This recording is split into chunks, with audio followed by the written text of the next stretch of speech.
저는 30대 여자입니다. 제 남편과는 대학 때 만나서 결혼까지 하게 되었네요. 현재 6살 딸아이를 키우고 있고 남편과는 사이가 좋은 편이었어요. 하지만 다른 곳에 문제가 있었어요. 바로 남편의 여동생 때문이죠. 아가씨는 남편보다 6살 정도 어려요. 나이 차이가 꽤 있는 편이죠. 그래서 그런지 저와의 연애 때부터 아가씨를 무척 챙겼죠. 저희가 데이트를 할 때도 자주 껴서 물곤 했어요. 저는 남편과 단둘이 있고 싶었는데 어울리고 싶어하는 아가씨가 처음에는 어려서 눈치가 없구나 하고 생각했지만 딱히 내색하지는 않았어요. 제가 남편을 많이 좋아해서 그의 가족들한테도 잘해주고 싶었거든요.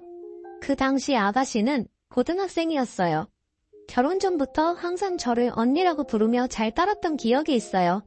언니, 자, 이번에 시험 끝났는데 신발 하나 사시면 안 돼요? 야, 무슨 신발이야? 너 엄마가 얼마 전에 사줬다며? 염치도 없어. 저번에도 그러더니. 아, 오빠는 왜 그래? 내 친구 오빠 내 여친은 내 친구 선물도 막 사주고 그러거든? 나중에는 남자친구한테나 가서 사달라 그래. 왜 내 여자친구한테 그래? 아니야, 괜찮아. 무슨 신발이 갖고 싶어? 내가 사줄게. 연희야, 그러지 마. 내가 그러니까 얘가 항상 너한테 뭐 사달라는 거잖아. 오빠는 가만히 좀 있어라. 언니도 괜찮다잖아. 언니, 자, 이번에 새로 나온 나이키 신발 가지고 싶어요. 그거 우리 반 애들 다 신고 다녀요. 남편은 아가씨가 데이트에 끼는 걸 좋아하지 않았어요. 그런데 아가씨는 남편이 전화를 안 받으면 저한테 연락을 해서 우리가 있는 장소를 알아내서 그 자리에 꼭 보고야 말았어요. 그때 알아봤어야 했는데 그때까지만 해도 그냥 어려서 눈치가 없고 부침성이 좋은 걸로만 생각했었죠. 저 어린 게 그렇게 큰 링대덩어리가 될 줄은 몰랐어요. 그렇게 저는 그 당시 남자친구였던 남편과 결혼을 하게 되었고 남편의 여동생과는 정말로 가족이 되었어요. 시댁은 원래 서울이었지만 몇 년 전 남편 친할머니가 돌아가신 후 아버님과 어머님은 돌아가신 할머니가 사시던 집으로 귀촌을 하셨어요. 두 분 다 은퇴하시고 복잡한 서울 생활이 지겹다는 이유였죠. 아가씨는 그 당시 서울에서 일하며 월세로 살고 있어서 시부모님을 따라 내려가지 않았어요. 그러던 어느 날 퇴근을 하고 집으로 갔는데 집안에는 웬 이민 가방이 현관에 놓여져 있었고 남편과 아가씨가 대화를 하고 있었어요. 3개월만 신세 좀 줄게요. 딱 3개월이면 돼요. 그 안에 일 구해서 나갈 거니까 걱정 마세요. 그리고 언니하고 오빠 나가 있는 동안 유나는 제가 보면 그렇게 손해보는 장사도 아니지 않나요? 저는 좀 내키지가 않네요.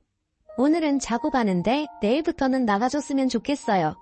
제가 그렇게 말하고 방으로 들어가자 남편이 방으로 뒤따라 들어왔어요. 여보, 그러지 말고 이번만 좀 봐주라. 돈도 없어서 갈 곳도 없대. 오빠인 내가 챙겨야지. 어머님, 아버님 있는 곳으로 내려가면 되지.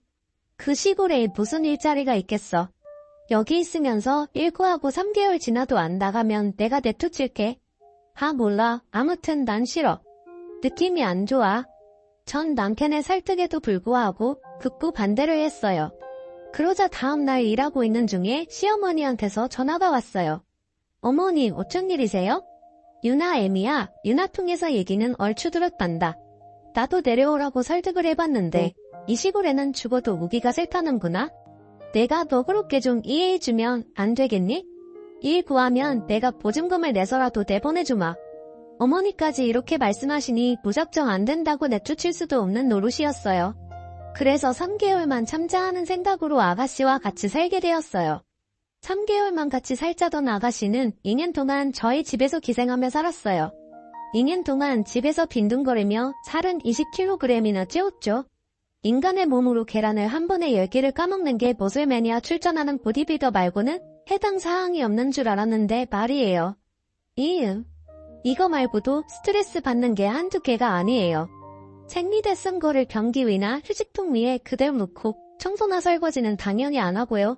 2년째 얹혀 살면서 생활비 주기는커녕 집안 살림을 거덜내고 있어요. 거기다 한술 더 떠선 남편은 아가씨에게 용돈도 챙겨주고 있었어요. 아가씨 용돈을 당신이 왜 줘? 아니, 오빠가 여동생 용돈 좀 줄 수 있는 거지. 당신 왜 그렇게 사람이 인색해? 퇴근하고 집에 왔는데 집안 꼴은 난장판이고 애는 과자로 밥을 때우고 있었어요. 아가씨는 또 베란다에서 담배를 피우고 있어서 아가씨한테 한마디 하려는 순간 누가 초인종을 눌렀어요. 누구세요? 나 윗집 사는 사람이에요. 아가씨가 피는 담배 연기가 또 윗집을 올라간 모양이었어요. 저는 현관문을 열어주었어요.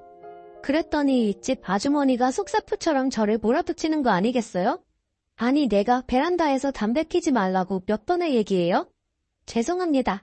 정말 여기서 올라오는 담배 연기 때문에 빨래를 넣을 수가 없어. 자꾸 이런 식으로 나올 거예요? 맨날 죄송하다는 말만 하면 다냐고. 주의하겠습니다. 정말 죄송해요. 아무튼 애기 엄마 한 번만 더 이런 일 생기면 나도 가만 안 있어. 밑집 아주머니가 가신 후 저는 왜 내가 저지르지도 않은 일 때문에 굽신거리면서 사과를 해야 하나 하는 생각이 들었어요. 그리고 이어진 아가씨의 저 사람은 왜 별것도 아닌 길로 유난이에요? 하는 말 한마디가 저의 이성의 끈을 놓게 만들었어요. 아가씨 너무한 거 아니에요? 애교육하는 집인데 다 같이 살면서 밑집에 담배 냄새 풍기는 거 너무하다고 생각하지 않아요? 아 언니 코는 개코예요? 베란다에서 피우는데 그걸 또 어떻게 맡았대? 아가씨 이 집에 올 때 유나 잘 돌보고 집안일도 한다고 하지 않았어요? 집에 있으면 애 밥을 챙겨줘야지 왜 과자로 끼니를 때우게 만들어요? 그리고 먹는 것도 좀 작작 먹어요. 안 그래도 물가가 올라서 힘든데 혼자 집에 있으면서 계란 한 판을 다 먹는 게 말이 돼요? 언니는 왜 치사하게 먹는 걸로 사람 연박을 해요? 아가씨는 어느새 울먹거리기 시작했어요. 제가 치사해요? 너무해요? 도가 지나친 건 아가씨예요. 아가씨 베란다에서든 어디서든 집안에서는 담배 피지 말라고 했잖아요. 유나도 있는데 나갔다 오는 게 그렇게 힘들어요? 베란다는 집 아니잖아요. 걱정 마세요. 유나한테까지 그 냄새 안 가요. 아 베란다는 집이고요. 켜도 집 안으로 냄새 들어오잖아요. 그리고 저번에도 베란다에서 피다가 윗집 아줌마한테 한 소리 들었잖아요. 아 알았어요. 알았어요. 안 피면 되잖아요. 아가씨는 방으로 들어가더니 누군가와 통화를 하는 것 같았어요. 점점 목소리가 커지다니 울더라고요. 그리고 그 뒤에 바로 제 전화기가 울렸어요. 시어머니한테서 온 전화였어요. 예, 너는 왜 그렇게 일을 구박하니? 어머니 제가 언제 구박했다고 그러세요? 아이 있는 집안에서 담배 피는 아가씨가 더 너무한 거 아닌가요? 베란다에서 피는 게 안에서 키운 거니? 넌 별것도 아닌 걸로 호들갑이구나. 베란다에서 피우도 안으로 냄새 다 들어와요. 그리고 문제는 그 담배 연기가 윗집으로 올라가서 윗집 아주머니가 자꾸 내려오신단 말이에요. 그걸로 몇 번 싸웠고요. 아파트 살면 다 유난이니? 안 그래도 이 목포에서 키 주고 있는 애가 불쌍하지도 않니? 어머니 사람들 같이 살면 예의를 지키며 살아야죠. 그건 기본이에요. 유난이 아니라요. 그리고 아가씨 일을 못 구하는 게 아니라 아예 구할 생각이 없어 보여요. 어머니. 그리고 약속한 3개월 지나지 않았나요? 3개월 지나면 어머니가 보증금 내서라도 내보내신다고 하지 않으셨나요? 아가씨 온 뒤로 생활비가 너무 많이 들어요. 모아놓은 돈 다 썼다고 생활비는 보태지도 않고 저도 너무 힘들어요. 아이고 너 참 야박하구나. 형제끼리 서로 도울 줄 알아야지. 너 그렇게 마음 씀씀이가 팍팍해서 어떻게 사니? 마음 씀씀이가 팍팍하다고요? 아, 전 쪼잔한 사람이라 이제부터는 아가씨하고 같이 못 살겠으니 이제 아가씨 어머니한테 다시 보낼게요. 그런 줄 아세요? 아우 얘 너는 또 말을 그렇게 하니? 그래 알았다. 너 힘든 거 다 알지? 제가 강경하게 나가자 시어머니는 꼬리를 금방 내리셨어요. 저희 시어머니는 항상 이런 식이에요. 아가씨가 잘못한 건 생각 안 하시고 감자고 돌다가 제가 강경하게 나가면 금세 온화해지셔서 제게 생활비에 보태라며 10만원이나 20만원 정도를 붙여주십니다. 그런데 그날은 정말 제가 아가씨를 내쫓을 것 같으니 50만원을 송금해 주셨어요. 하지만 그 돈도 아가씨의 어마어마한 식비에 비하면 푼돈일 뿐이었어요. 마트에 장 보러 갈 때도 짐 들어준답시고 꼭 따라오는데 카트에 보면 아가씨 물건밖에 없어요. 돈이 한두 푼 더 들어가는 게 아니에요. 객식구 한 명이 무슨 셈의 명분을 먹으니 제가 이 짓을 2년이나 참으니까 화병이나 돌아가시기 일부 직전이었어요. 남편도 많은 스트레스를 받고 있었어요. 일 끝나도 돌아와도 집안일을 해야 하니 몸도 마음도 지쳐만 갔어요. 친정엄마께 이런 사실을 이야기하니 친정어머니께서 아이를 봐주신다며 말씀하셨어요. 그리고 일도 그만둬라. 일 그만두면 대출금은 집 사느라 받은 대출이자 거의 혼자 내기 힘들어. 아가씨 때문에 생활비도 많이 나오는데 집안일도 바깥일도 내 몫이라면 회사를 그만둬. 집 대출금은 엄마가 갚아줄게. 엄마한테 이런 민폐 끼치고 싶지 않아. 어려울 때 도와줄 수 있는 건 부모밖에 없는 거야. 엄마 고마워. 그날 저녁 남편한테 일을 그만뒀다고 말하니 남편은 정색하며 말했어요. 이렇게 다짜고짜 그만두면 어떡해. 그런 대출이자는? 나 혼자서는 힘든 거 알잖아. 대출금 엄마가 갚아주기로 했어. 이 집 살 때 엄마가 돈 보태주신 거 기억하지? 그렇게 되면 이 집 우리 엄마가 사준 거나 다름없어. 당신 그건 알아야 해. 아우 당연히 알지. 장모님한테 조만간 근사한 저녁 식사 대접이나 해야겠네. 엄마가 갚아주셨다니까. 그 정색하던 표정은 어디 갔는지 남편의 얼굴에는 한박 웃음이 번졌어요. 근데 여보 아가씨 3개월만 살고 나간다고 하지 않았어? 좀 더 같이 살 수도 있지. 지금 2년째지? 너 그런 거 일일이 계산하니? 아니 3개월이면 나간다는 사람이 2년이나 눌러있는 건 너무한 거 아니야? 그럼 나보고 어떡하라고? 결혼이라도 해서 내보내. 결혼? 아가씨한테 남자 소개시켜줄까? 그럼 결혼해서 나가면 우리도 이 생활에서 해방될 거 아니야. 당신 내 동생 쫓아내고 싶은 거야? 아니 아가씨도 결혼할 나이고 이제 슬슬 독립해야지. 하긴 벌써 나이가 30이 다 돼가니. 저는 그 다음날 퇴근하고 와서 아가씨에게 조심스레 어젯밤 남편과 한 이야기를 꺼내봤어요. 저 아가씨 혹시 남자 소개받을래요? 남자요? 어떤 남잔데요? 우리 대리님 사촌인데요. 한번 만나보면 어때요? 무슨 일이에요? 그냥 중견기업 다니는 남자예요. 직급은 대리. 에이 남자는 전문직이죠. 얼굴은 잘생겼어요? 그냥 평범해요. 직장이 별로면 얼굴이라도 잘생겨야 하는데 전 됐어요 언니? 정말 주위 친구들부터 직장 동료들까지 제 인맥을 총동원했는데도 불구하고 소개팅은 잘 되지 않았어요. 찬밥더운 밥 곰팡이 펴서 보슬보슬 데코된 밥까지 가릴 게 없어야 될 아가씨가 더 까다롭더군요. 진짜 겨우 용 써서 부급 공무원이랑 소개팅 겨우 잡아서 진짜 잘 되라고 조언까지 해주었어요. 그리고 그 공무원과 소개팅이 있던 날 저녁 아가씨는 집으로 돌아와서 제 속을 아주 뒤집어 놓았어요. 언니 어떻게 그런 사람을 소개시켜줘요? 그 사람 머리가 너무 커요. 그 소리 듣고 저 깊은 곳에서부터 험한 말이 목구멍까지 차오르는데 간신히 누르고 애써 웃으며 말했어요. 머리 좀 크다고 나쁜 게 아니잖아요. 아가씨. 응 그런다? 그리고 그날 그 남자를 소개해준 주선자에게서 전화가 왔어요. 연희야 어떻게 그런 여자를 소개시켜줄 수가 있어? 그 자리에서 무슨 일 있었던 거야? 아니 네 시누이니까 이런 말 하기 좀 그렇지만 염치불구하고 말해야겠다. 솔직히 네 시누이 직업도 없고 모아놓은 돈도 없잖아. 거기다 외모는? 아우 말을 말자. 근데 왜 그렇게 따져? 뭐라는 줄 아니? 남자가 머리가 크면 돈이라도 잘 벌어야 하는 거 아니냐면서 구급 공무원 월급으로 어떻게 사내고 그랬다는 거 아니니? 지금 노발대발하면서 어떻게 그런 여자를 소개시켜주냐고 난리도 아니야. 아 미안하다. 내가 할 말이 없어. 누군가를 소개받을 때 조건을 따지는 건 당연한 거지만 저희 아가씨는 지금 그럴 처지가 아니었어요. 무지개의 오랜 백수 생활로 인해 살도 찬. 그런데도 누구는 키가 작아서 싫고 누구는 직업이 마음에 안 들어서 싫고 이런 식이니 답이 없었어요.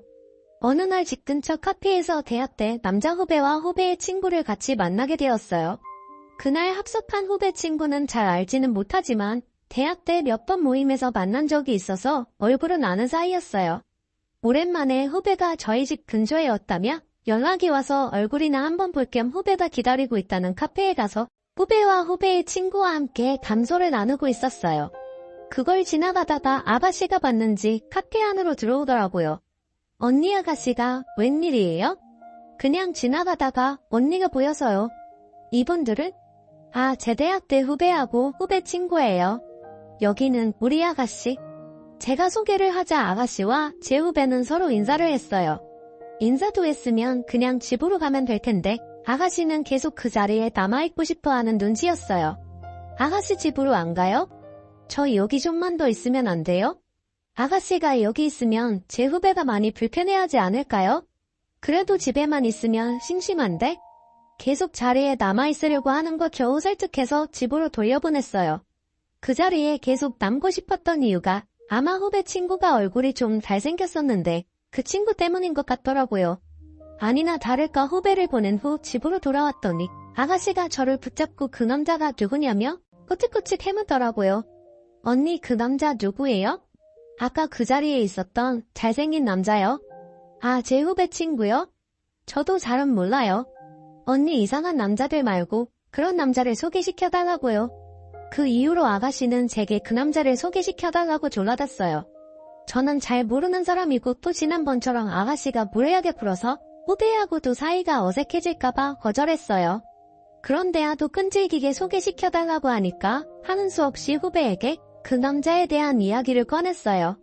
우리 아가씨가 그때 내 친구 보고 마음에 들었나 봐. 혹시 그분한테 물어봐 줄 수 있을까? 걔? 글쎄 그냥 포기하라고 하는 게 어때? 걔 그렇게 질 좋은 애가 아니야. 그래? 어떤데? 굳이 몇 가지를 얘기해보자면 걔가 일을 꾸준히 못해. 노는 걸 좋아해서. 그리고 주변에 여자도 많아. 아무튼 주변에 소개해주기엔 별로야. 그리 말해줘서 고마워. 우리 아가씨한테도 그렇게 말해야겠다. 아가씨한테 남자가 그렇게 좋은 남자는 아니라서 후배가 소개해주기 꺼린다. 다시 생각해보려고 말했더니 아가씨는 오히려 제게 이렇게 말했어요. 언니 지금 질투하는 거예요? 제가 뭘 질투해요? 제가 잘생긴 남자랑 결혼하는 게 배 아파서 그러는 거죠? 소개도 안 받았는데 이미 아가씨 상상속은 결혼식장에서 면사포를 두르고 있었어요. 제 후배 전화번호를 알려달라면서 자기가 직접 말하겠다고 했어요.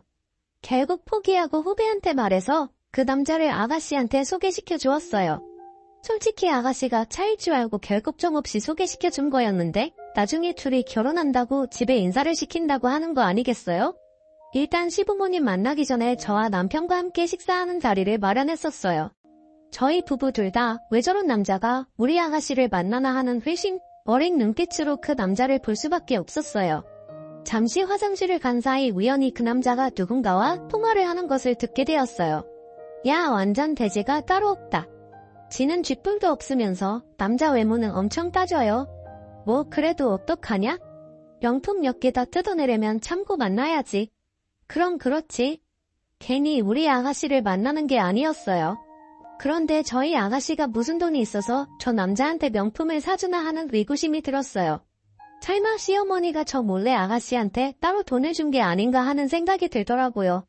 그때는 참나 생활비나 좀 보태지 하고 말았어요. 어느 날 카드 명세서를 봤는데 카드값이 500이 넘게 나온 거 아니겠어요? 자세히 알아보니 지난 몇 달간 카드값이 적으면 400 많으면 600 정도 나왔더라고요. 그동안 남편이 저 몰래 명세서를 버린 것 같아서 이제야 알게 되었어요. 저는 놀라서 남편한테 따졌어요. 이게 어떻게 된 거야? 카드값이 왜 500이 넘게 나와? 이번만이 아니야. 지난 몇 달간 600이 넘게 나온 것도 있어. 도대체 이 돈 어디다 쓴 거야? 아, 그게 걔가 지금 돈이 없잖아. 그래서 카드 좀 빌려달라고 하더라고. 그래서 내 카드 좀 빌려줬어. 아가씨한테 카드를 빌려줬다고? 당신 미쳤어? 아니 나가서 일을 하려고 답달을 해도 모자란데 카드를 줘? 자, 이명세서 봐. 지금 얼마나 썼는지 좀 보라고. 아니 이거 내 카드 아니야? 내가 오빠인데 여동생 카드도 못 빌려줘? 갚는 건 나도 같이 갚지 않아? 그러니까 하는 말이지. 아가씨가 그 남자한테 고가의 선물을 줄 수 있었던 건 남편의 카드 덕분이었어요. 저는 당장 아가씨한테 가서 남편의 카드를 다시 가져왔어요. 그리고 얼마 안 가 아가씨가 그 남자한테 더 이상 돈을 못 쓰게 되자 남자는 아가씨를 떠났어요. 알고 보니 지금까지 데이트 비용도 다 아가씨가 부담했었던 것 같아요. 정확히는 제 남편의 카드로 말이죠. 이게 다 언니 때문이에요. 언니 때문에 내가 헤어진 거야. 아가씨는 모든 것을 제 탓으로 돌리며 엉엉 놓아울었어요. 저는 달래주지 않았어요. 아가씨가 어머니한테도 말했는지 시어머니가 저희 집까지 오셨어요. 넌 팔복보 나서서 도와주지 못할 망정 죄를 뿌려? 그 남자 문제 있어요. 핵튼 씀씀이나 여자 관계나 제대로 알아봐야 한다고요. 나 참 언니 사람 모함 좀 하지 마요. 이래서 집안에 여자가 잘 들어와야 한다고? 난 너처럼 뻣뻣하고 듯해서 남자 기죽이는 별일 또 볼까 무섭다. 그동안 제가 뭘 그렇게 잘못했는데요? 내가 시집와서 한 게 뭔데? 앉은 자리에 풀도 안 나게 인색해서는? 어머니는 뭘 해주셨는데요? 10원 한 장 도움 안 받고 결혼했고요. 좀 더 좋은 환경에서 우리 이나 키우고 싶어서 열심히 일한 죄밖에 없어요. 여보 그만해. 당신 바보야? 지금까지 아가씨 먹여 살려고 카드까지 막아주고 왜 말도 못해? 얘 한 번 보니 돈 앞에는 부모 형제에도 안 보이는 애네? 종살이 하는 게 우애를 지키는 일이라면 전 이제 그만하겠습니다. 시어머니는 저희 집을 나서는 순간까지 아가씨 결혼이 잘못된 게 제 탓이라고 하셨고 저는 더 이상 상대하지 않았어요. 그리고 아가씨한테도 이제 집에서 나가달라고 말할 참이었어요. 그런데 아가씨가 그 남자하고 결혼하게 되었다는 소식을 전했어요. 어떻게 된 일인지 물었는데 그 남자가 자기가 잘못했다며 다시 와서 용서를 빌었다고 해요. 아가씨만큼 자기를 사랑해준 여자는 없다면서요. 아가씨가 결혼한다고? 결국엔 그 남자하고 하네? 아가씨가 무슨 돈이 있어서 결혼? 혼수할 돈도 없잖아. 사실 그 말은 걱정 반 진심 반이었어요. 아가씨와 이상한 남자와 결혼하지 않길 바라기도 했죠. 그런데 남편은 내가 대출받아서 해줘야지. 뭐? 또 대출을 받아?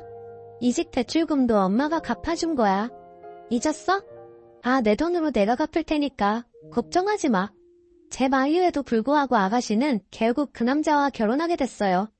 시어머니는 집 탐보로 대출까지 받아서 아가씨 신혼집을 마련해 주셨어요. 하지만 얼마 안 가 이혼하게 되었어요. 그 남자는 여자는 여자 관계가 복잡해 바람도 피고 사치도 심했다고 해요. 결국 돈 씀씀이가 헬퍼사채까지 끌어다 썼는데 시어머니가 해준 전셋집도 날려먹은 모양이더라고요. 언니는 어떻게 그런 남자를 소개시켜줄 수 있어요? 졸라댄 게 누군데요? 그리고 아가씨 제가 말했잖아요. 그 남자 문제 있는 것 같다고. 잘 알아봐야 한다고. 저 이제 갈 곳도 없고 다시 여기 와서 살래요. 여보 그리고 어머니도 여기로 모셔와야 할 것 같아. 어머니까지? 어머니가 우리 결혼할 때 해주신 게 뭐가 있는데 이제 와서 어머니까지 모시라는 거야? 그리고 아가씨 결혼하기 전에 2년 동안 우리 집에 있으면서 생활비 한 번이라도 준 적 있어요? 아니 청소 한 번이라도 한 적 있어요? 아 이젠 그때하고 달라요. 저도 변했다고요. 유나도 잘 돌볼 거예요. 2년 전에도 그 말 했었어요. 유나 있는 데서 담배도 안 피면 다행이죠.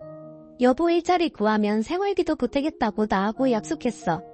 당신이 이번 한 번만 이해해주라. 왜 맨날 나만 이해해야 해? 언니 저도 진짜 변했어요. 언니 힘들게 안 할게요. 아니 그럼 지금 엄마하고 동생을 길바닥에서 자게 하란 말이야? 그게 나하고 무슨 상관인데? 나보고 그 시다발의 짓을 더 하라고? 이제 싫어. 당신이 사람이야. 어떻게 가족을 버려? 언니 진짜 너무하시네요. 나가서 굶어 죽든 노숙 생활을 하던 아가씨하고 어머니 마음대로 하세요. 나는 더 이상 양보 못해. 제가 말을 마치자 남편은 저를 때리려고 했는지 손을 들더군요. 그걸 보니 갑자기 이제 정말 같이 살 수 없다는 분노가 더 끌어올랐어요. 제가 먼저 남편의 뺨을 후려쳤습니다. 그러자 아가씨가 놀라서 저보고 소리쳤어요. 남편은 갑자기 놀랐는지 벙조선 손으로 얼굴을 감싸고 있더군요. 야, 너 미친 거 아니야? 어딜 감히 우리 오빠를 때려? 정말 아가씨라는 인간이 뺨도 후려치려다 참았어요. 어머니가 우리 결혼할 때 해주신 게 뭔데? 이 집도 우리 엄마가 사주신 거나 다름없어. 그리고 아이도 엄마가 지금 돌봐주고 계신데 내가 왜 시어머니를 모셔야 하고 다시 아가씨 수발을 들어야 하는 건데? 오빠가 돼서 동생이 어려우면 당연히 도와줘야 하는 거 아니야? 그럼 당신이 알아서 해. 난 더 이상 못해. 당신이 선택해. 나인지 당신 가족들인지. 어떻게 가족을 두고 그런 말을 해? 누굴 선택하고 말 게 어딨어? 아니면 이혼이야. 그래 하자 이혼. 나도 너 같은 드센 여자하고는 못 살겠다. 저는 남편과 이혼하게 되었어요. 집은 제가 가져가게 됐지만 결혼 생활 동안 재산에 대한 남편의 기여도도 있어서 3천만 원 정도 남편에게 주어야 했어요. 현재 집값 생각하면 그리 큰 돈은 아니었기에 그냥 먹고 떨어져라 하는 심정으로 줬죠. 그리고 저는 이를 구하려던 중 전 회사의 선배가 창업한다며 같이 하자고 제안이 오더군요. 다시 얻은 기회라고 생각하며 열심히 일했죠. 결국 창업한 회사는 성공하고 이사 직함을 달게 됐어요. 어느 정도 생활의 안정이 잡히자 남편한테서 다시 합치자는 연락이 오더라고요. 당신 잘 지내? 아주 잘 지내고 말고 어쩐 일이야? 우리 다시 합칠 수 있을까? 나 이제야 당신 심정이 이해가 가. 그동안 당신이 얼마나 힘들었을지 이제야 이해가 되니? 당신이 준 돈하고 내가 대출 좀 받아서 단칸방 작은 전세를 구했는데 정말 치우지도 않고 나눠서 일할 생각도 없고 생활비는 대로 들고 나 너무 힘들어. 당신이 자초한 일이야. 오빠라면 여동생 정도 책임져야 하지 않겠어? 저는 이제 댁하고 상관없는 사람이니 이제 연락하지 마시죠. 저는 그렇게 말하고 전화를 끊었어요. 지금은 제 딸을 키우며 커리어도 쌓고 새 인생을 살고 있어요. 더 이상 시댁에 휘둘리며 살지 않으니 속이 후련하네요. 감사합니다.